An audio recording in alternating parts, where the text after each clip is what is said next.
स्वाभाविक स्थिति का अनुभव किस प्रकार होता है, इसका विवेचन आगे के 21वें श्लोक में करते हैं।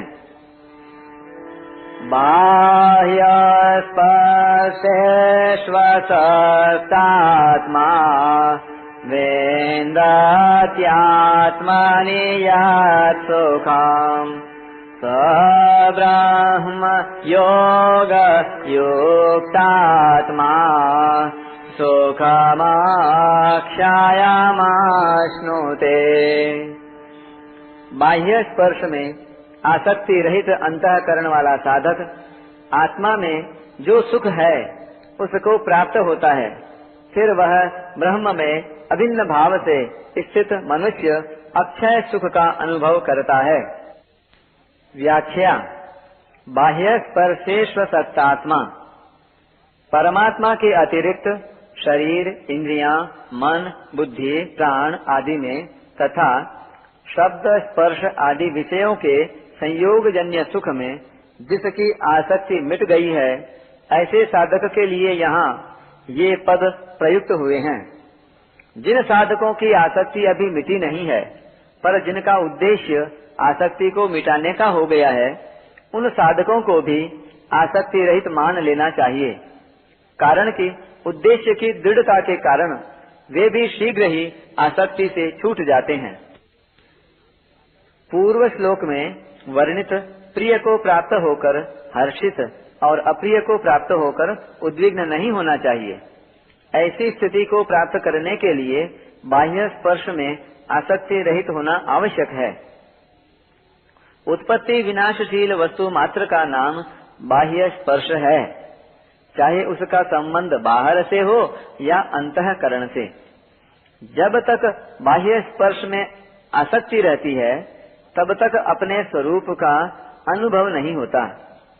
बाह्य स्पर्श निरंतर बदलता रहता है, पर आसक्ति के कारण उसके बदलने पर दृष्टि नहीं जाती और उसमें सुख का अनुभव होता है।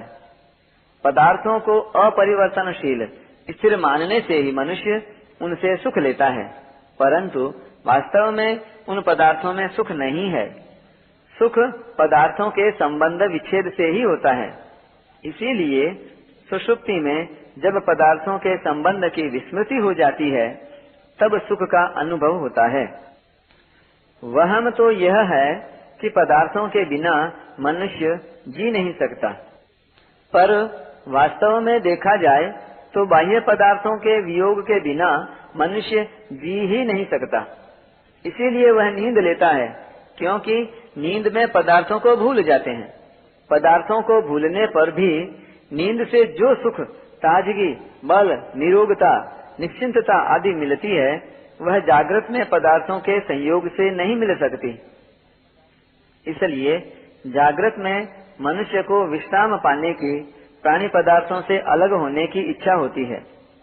वह नींद को अत्यंत आवश्यक समझता है, क्योंकि वास्तव में पदार्थों के वियोग से ही मनुष्य को जीवन मिलता है। नींद लेते समय दो बातें होती हैं। एक तो मनुष्य बाह्य पदार्थों से संबंध विच्छेद करना चाहता है और दूसरी उसमें यह भाव रहता है कि नींद लेने के बाद अमुक कार्य करना है। इन दोनों बातों में पदार्थों से संबंध विच्छेद चाहना तो स्वयं की इच्छा है जो सदा एक ही रहती है, परंतु कार्य करने का भाव बदलता रहता है। कार्य करने का भाव प्रबल रहने के कारण मनुष्य की दृष्टि पदार्थों से संबंध विच्छेद की तरफ नहीं जाती। वह पदार्थों का संबंध रखते हुए ही नींद लेता है और जागता है। यह बड़े आश्चर्य की बात है कि संबंधी तो नहीं रहता पर संबंध रह जाता है। इसका कारण यह है कि स्वयं अविनाशी चेतन जिस संबंध को अपने में मान लेता है वह मिटता नहीं। इस माने हुए संबंध को मिटाने का उपाय है अपने में संबंध को न माने। कारण कि प्राणी पदार्थों से संबंध वास्तव में है नहीं, केवल माना हुआ है। मानी हुई बात न मानने पर टिक नहीं सकती और मान्यता को पकड़े रहने पर किसी अन्य साधन से मिट नहीं सकती। इसलिए माने हुए संबंध की मान्यता को वर्तमान में ही मिटा देना चाहिए, फिर मुक्ति स्वतः सिद्ध है। बाह्य पदार्थों का संबंध अवास्तविक है, पर परमात्मा के साथ हमारा संबंध वास्तविक है। मनुष्य सुख की इच्छा से बाह्य पदार्थों के साथ अपना संबंध मान लेता है, पर परिणाम में उसे दुख ही दुख प्राप्त होता है। इस प्रकार अनुभव करने से बाह्य पदार्थों की आसक्ति मिट जाती है। विन्दत्यात्मनि यत् सुखम, बाह्य पदार्थों की आसक्ति मिटने पर अंतःकरण में सात्विक सुख का अनुभव हो जाता है। बाह्य पदार्थों के संबंध से होने वाला सुख राजस होता है। जब तक मनुष्य राजस सुख लेता रहता है, तब तक सात्विक सुख का अनुभव नहीं होता। राजस सुख में आसक्ति रहित होने से ही सात्विक सुख का अनुभव होता है। स ब्रह्म योग युक्तात्मा, संसार से राग मिटते ही ब्रह्म में अभिन्न भाव से स्वतः स्थिति हो जाती है। जैसे अंधकार का नाश होना और प्रकाश होना दोनों एक साथ ही होते हैं, फिर भी पहले अंधकार का नाश होना और फिर प्रकाश होना माना जाता है।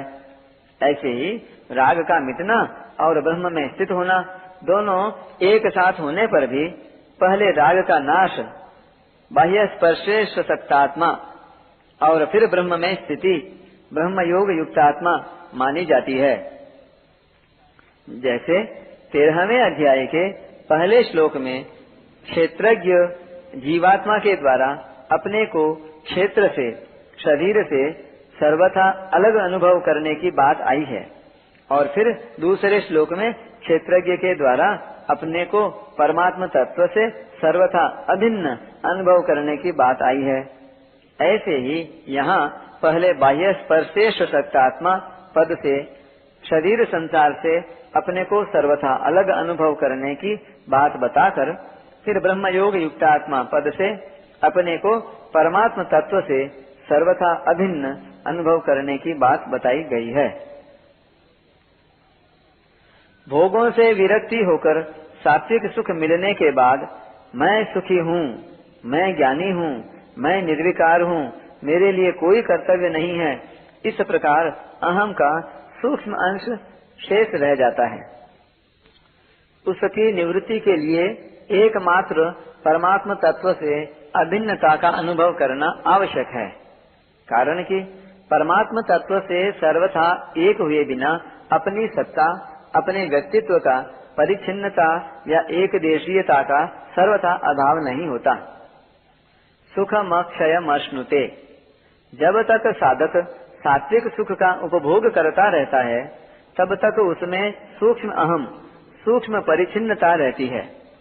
सात्विक सुख का भी उपभोग न करने से अहम का सर्वथा अभाव हो जाता है और साधक को परमात्मा स्वरूप चिन्मय और नित्य एक रस रहने वाले अविनाशी सुख का अनुभव हो जाता है।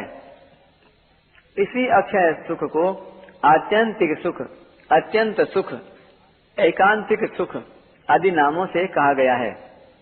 इसका अनुभव होने पर उस परमात्म तत्व में स्वाभाविक ही एक आकर्षण होता है, जिसे प्रेम कहते हैं। इस प्रेम में कभी कमी नहीं आती, प्रत्युत यह उत्तरोत्तर बढ़ता ही रहता है। उस तत्व का प्रसंग चलने पर, उस पर विचार करने पर पहले से कुछ नयापन दिखता है, यही प्रेम का प्रतिक्षण बढ़ना है। इसमें एक समझने की बात यह है कि प्रेम के प्रतिक्षण बढ़ने पर भी यदि पहले कमी थी और अब पूर्ति हो गई, ऐसा प्रतीत होता है तो यह साधन अवस्था है। यदि नयापन दिखने पर भी पहले कमी थी और अब पूर्ति हो गई, ऐसा प्रतीत नहीं होता तो यह सिद्ध अवस्था है।